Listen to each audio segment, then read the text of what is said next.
"You're confusing me with someone else," he said, his face draining of color as he tried to pull the woman beside him away. I stood frozen in the middle of the Sacramento Plaza, staring at the ghost of my husband, the man whose funeral I had arranged last year, whose death had shattered our family. Greg was supposed to be dead, lost in a boating accident, yet here he was, very much alive, holding another woman's hand. I didn't scream. I didn't cry. I just smiled and said, "Don't worry. I haven't told the insurance company." Then, calmly, "But tomorrow I will." His eyes widened with panic before he turned and hurried away, the confused woman in tow. I watched them disappear into the crowd, my heart pounding in my chest, my mind reeling with the implications of what I'd just discovered. My name is Brooklyn Turner, 47 years old, and until a few minutes ago, I was a widow.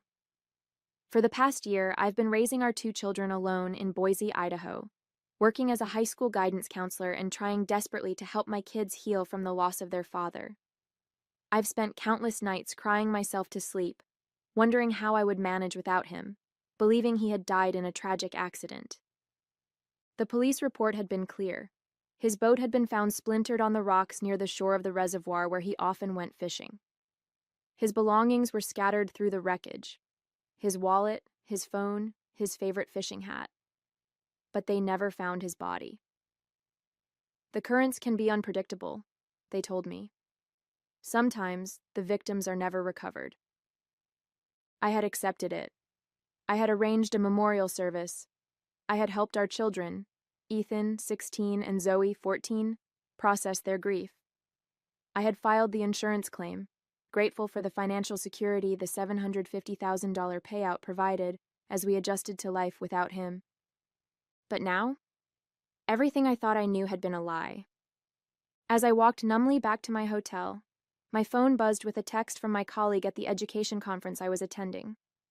Meeting still at 7 p.m.? I had completely forgotten.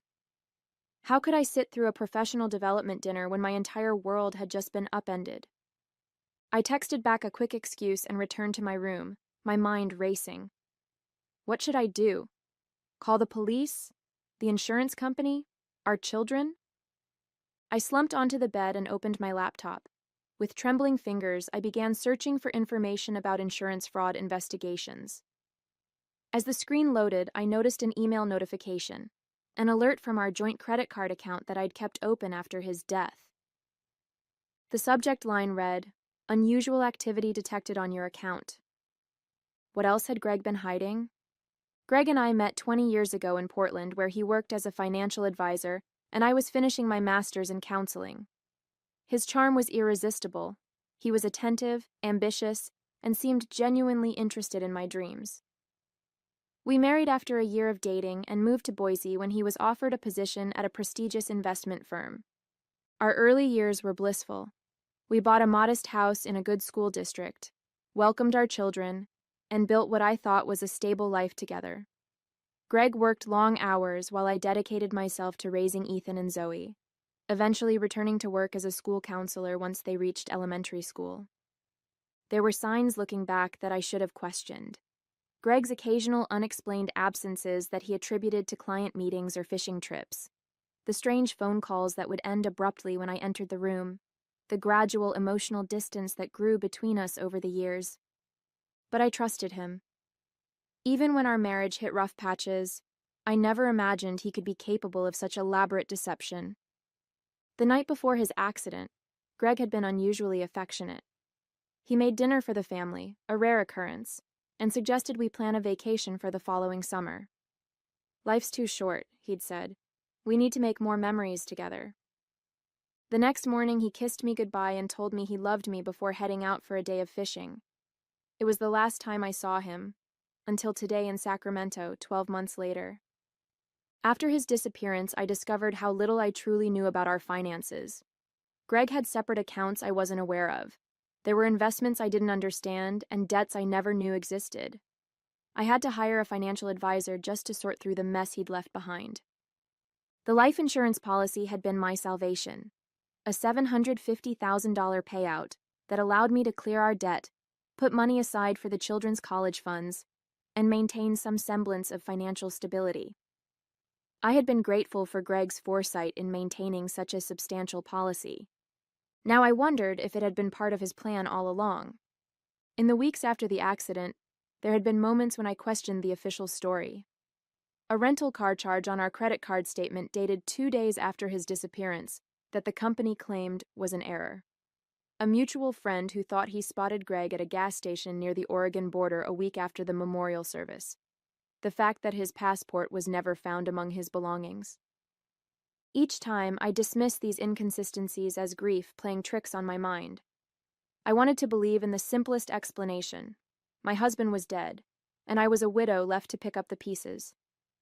How wrong I had been. The credit card alert led me down a rabbit hole of discovery. Greg had used our old joint card, a card I kept open but rarely monitored, to book a hotel room in downtown Sacramento, just 3 blocks from where I was staying for my conference. It couldn't be coincidence. Had he known I would be here? Was he following me? With shaking hands, I called the bank's fraud department, not to report fraud, but to gather information. Yes, the card has been active for approximately 3 months, the representative confirmed after verifying my identity.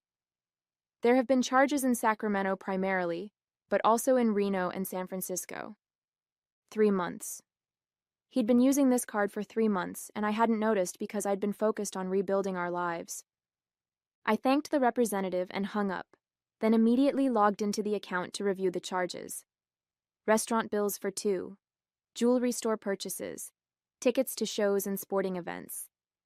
He hadn't just been surviving, he'd been living a comfortable, even lavish life while I worked extra hours to support our children. As I scrolled through the charges, a notification popped up on my phone, a reminder I'd set months ago for Greg's life insurance policy anniversary.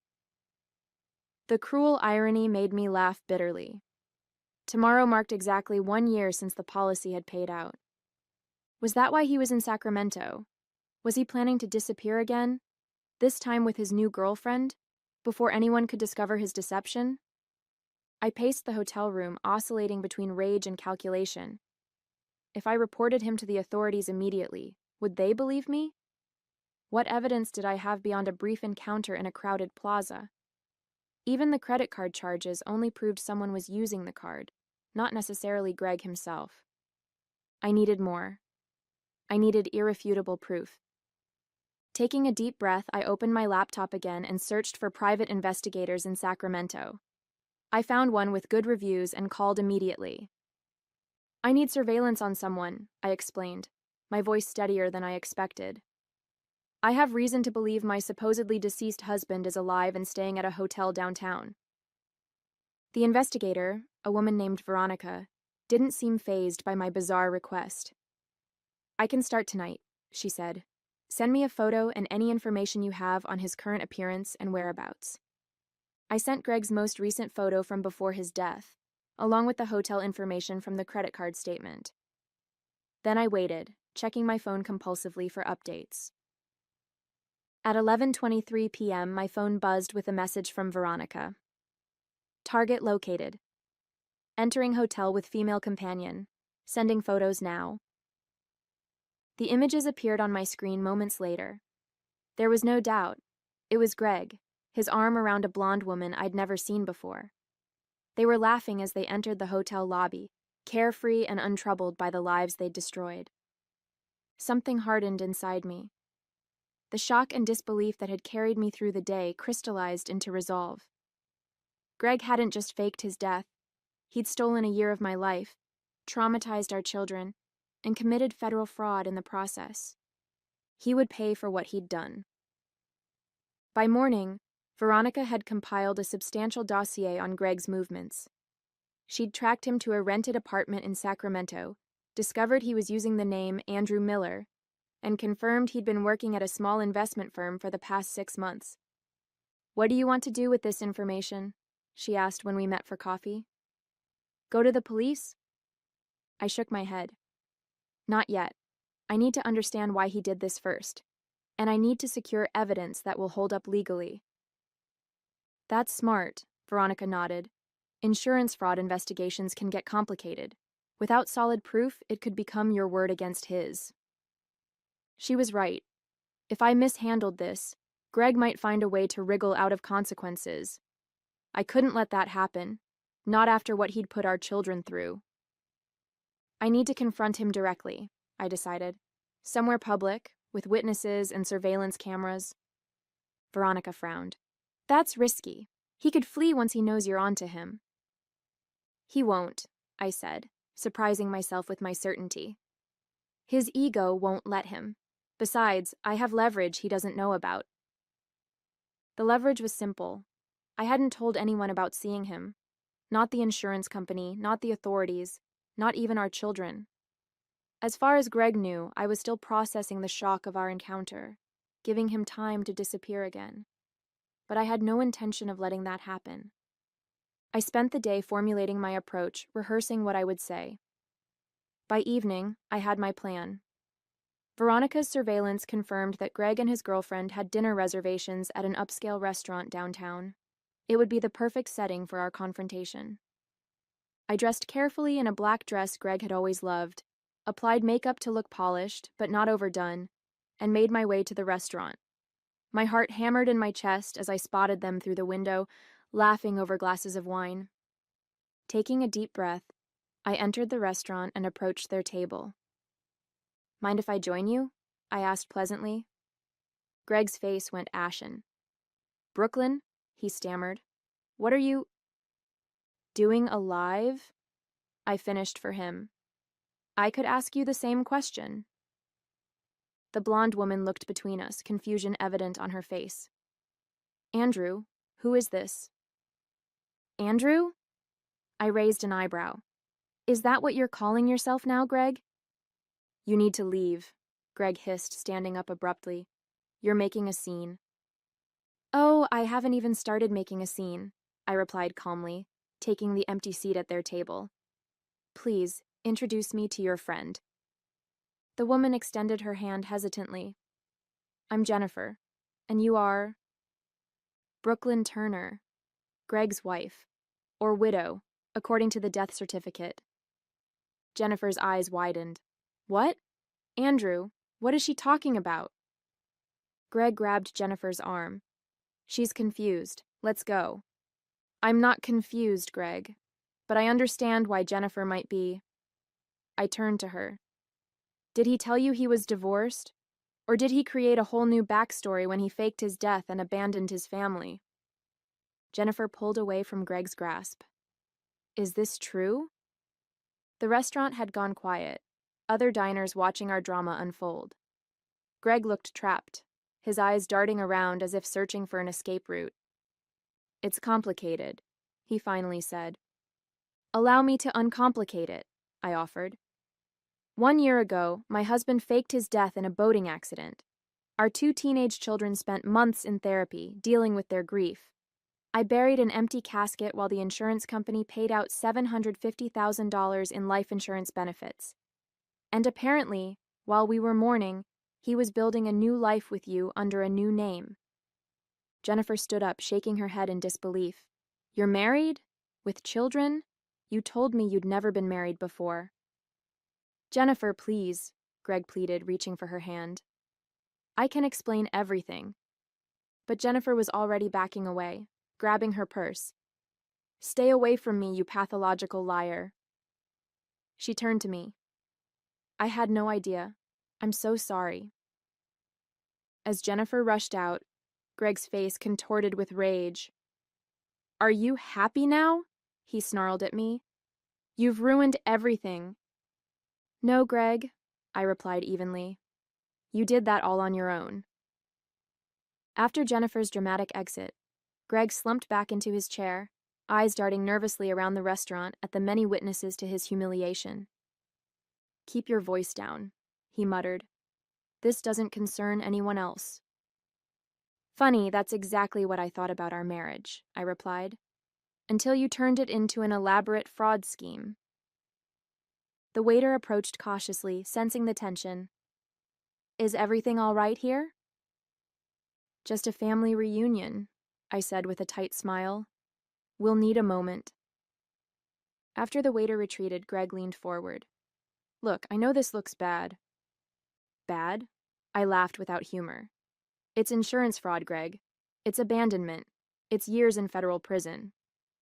His expression shifted, a calculated look I recognized from our marriage, the one he used when transitioning from defense to negotiation. What do you want, Brooklyn? Money? I can split what's left of the insurance payout with you. What's left? I repeated incredulously. You mean the money you weren't entitled to in the first place? The money meant to support your children after your death? Greg waved dismissively. The kids are practically grown. They don't need... Don't. I cut him off, my voice deadly quiet. Don't you dare pretend to know what they need. You forfeited that right when you chose to disappear. A tense silence fell between us. I noticed his left hand was bare, no wedding ring, of course, but there was a faint tan line. He hadn't been Andrew Miller for very long. Why? I finally asked. Was our life together so unbearable that you had to fake your own death to escape it? Greg sighed, running a hand through his hair, a familiar gesture that triggered an unwelcome surge of memory. It wasn't about you or the kids. I got into some financial trouble, bad investments, people who wanted their money back. So instead of facing consequences, you decided to disappear and leave us to deal with the emotional fallout. I was protecting you, he insisted. These weren't the kind of people who take no for an answer. If I'd stayed, you could have been in danger. And the insurance money? Was that also for our protection? He had the decency to look away. I needed a fresh start. The plan was to establish myself, then reach out to you and the kids once it was safe. You expect me to believe that? I scoffed. You were building a life with another woman. Jennifer was complicated. She helped me get established here. One thing led to another. I shook my head in disgust. You haven't changed at all. Still dodging responsibility? Still blaming others? Greg reached across the table for my hand, but I pulled away. Brooklyn, please. We can work something out. Think about the kids. Do you really want them to go through the trauma of learning their father is alive but going to prison? The manipulation was so transparent it almost made me laugh. The trauma you caused, you mean? Just then, my phone buzzed with a text from Veronica. All recorded. Audio and video clear. Do you want me to remain on standby? A wave of satisfaction washed over me. Greg had no idea that Veronica was sitting 3 tables away, capturing our entire conversation with professional-grade surveillance equipment. His admission of insurance fraud and faking his death was now preserved as evidence. I stood up, smoothing my dress. I need to get back to my hotel. I have an early meeting tomorrow. Greg looked confused by my abrupt shift. That's it? We're not going to resolve this? Oh, I wouldn't say that, I replied. I am going to resolve this, but not in the way you're hoping. As I turned to leave, Greg grabbed my wrist. What are you planning to do? I gently removed his hand and leaned down to whisper in his ear. When I said I'd tell the insurance company tomorrow, I meant it. But they won't be the only ones getting a call. His face paled. Brooklyn, wait. Goodbye, Greg. Or Andrew. Or whoever you are now. I walked out of the restaurant with my head held high, leaving my supposedly dead husband very much alive but utterly shaken. Back in my hotel room, I met with Veronica to review the evidence. The audio and video were crisp, clearly capturing Greg's admission of faking his death and his knowledge of the insurance payout. This is solid, Veronica assured me. Combined with the documentation of his new identity and employment, it's more than enough for the authorities to act on. What about the financial trouble he mentioned? The people who supposedly wanted their money back?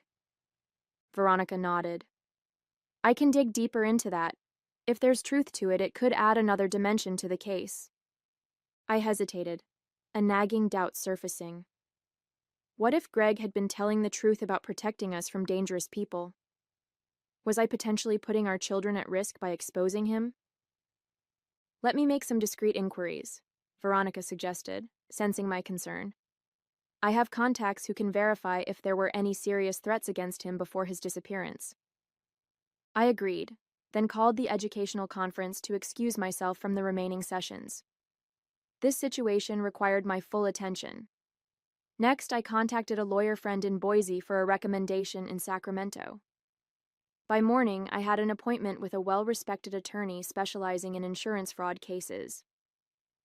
Based on what you've told me, your husband committed multiple felonies, the attorney, Eleanor Wright, explained during our meeting. Insurance fraud, identity theft, potentially even bank fraud, if he used false identification to open new accounts. What's the likely outcome if I report him? Prosecution, almost certainly. The insurance company will want to make an example of him. He's looking at significant prison time and financial penalties. I nodded, absorbing this information. And what about the insurance money that's already been spent? That's complicated, Eleanor admitted. You weren't involved in the fraud, so you likely wouldn't be held liable for returning it. However, any unspent funds might need to be returned if the insurance company pursues civil action. My mind raced through the implications. Most of the money had gone toward paying off our mortgage and establishing college funds for the children. These were legitimate expenses for a widow with 2 teenagers. But the moral question lingered. Was it right to keep money obtained through Greg's deception? As I grappled with these questions, Veronica called with her findings. I found something interesting, she said. Before his disappearance, Greg had indeed made some questionable investments, primarily with a developer who was later indicted for running a Ponzi scheme. Was he in danger? Not the kind he implied, Veronica clarified. He wasn't dealing with violent criminals, but he was deeply implicated in the scheme, possibly as a knowing participant rather than a victim. When the developer was arrested, Greg might have feared he'd be next. The pieces fell into place. Greg hadn't faked his death to protect us. He'd done it to escape potential securities fraud charges. The insurance money was his safety net, and we were just collateral damage in his escape plan. That evening, as I prepared to return to Boise, I received another text from Veronica. You should know, he's making moves. Just purchased a one-way ticket to Mexico leaving tomorrow morning. My heart raced. He was planning to run again. With a newfound clarity, I picked up my phone and made 3 calls in succession. First to the insurance company's fraud division, then to the FBI's white-collar crime unit, and finally, to the Sacramento police.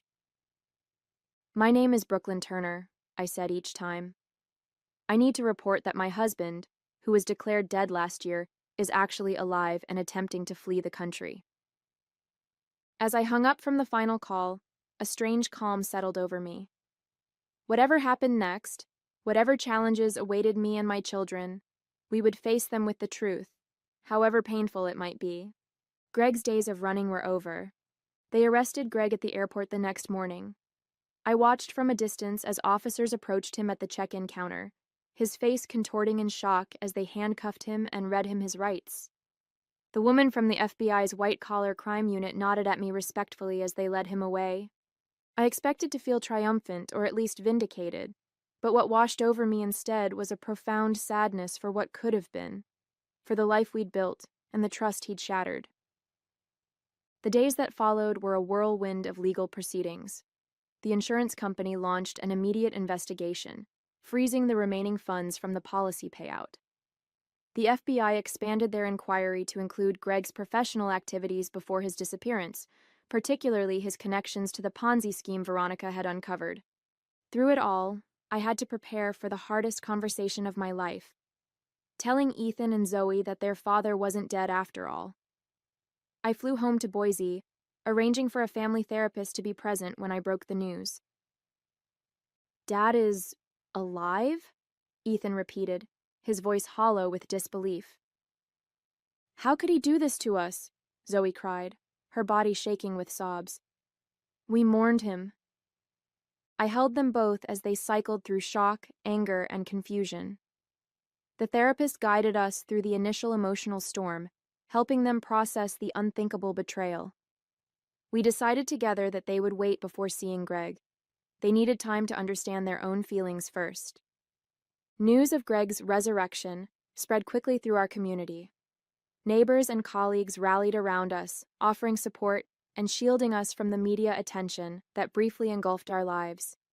My school principal granted me a leave of absence, understanding that my children needed me now more than ever. Meanwhile, Greg remained in custody, denied bail due to his obvious flight risk.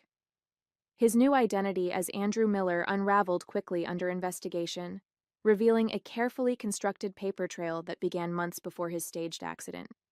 According to the prosecutors, he'd been planning his escape for nearly a year, meticulously arranging the details while living with us, looking us in the eyes each day, knowing he would soon abandon us all.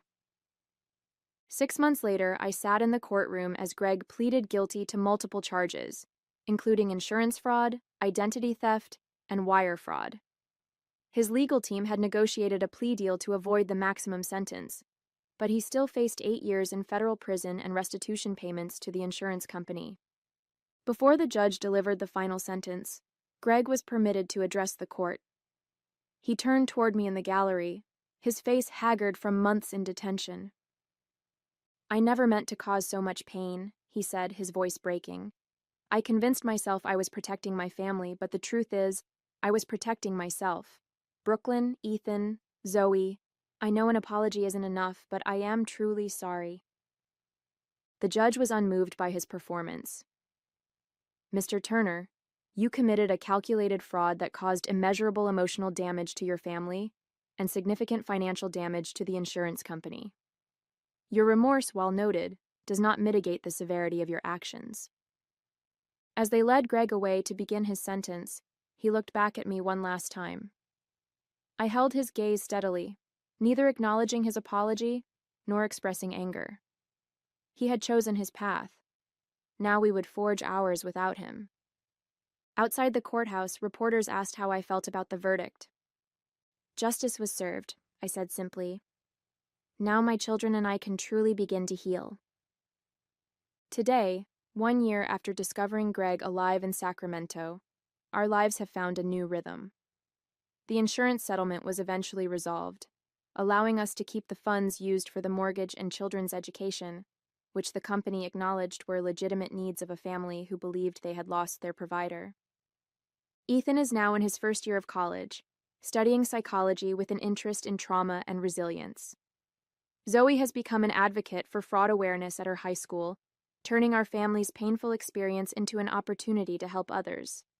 As for me, I've returned to counseling students with a deeper understanding of how life can change in an instant, and how resilience can be found even in the face of unimaginable betrayal. Greg's deception nearly destroyed us, but in surviving it, we discovered strengths we never knew we had.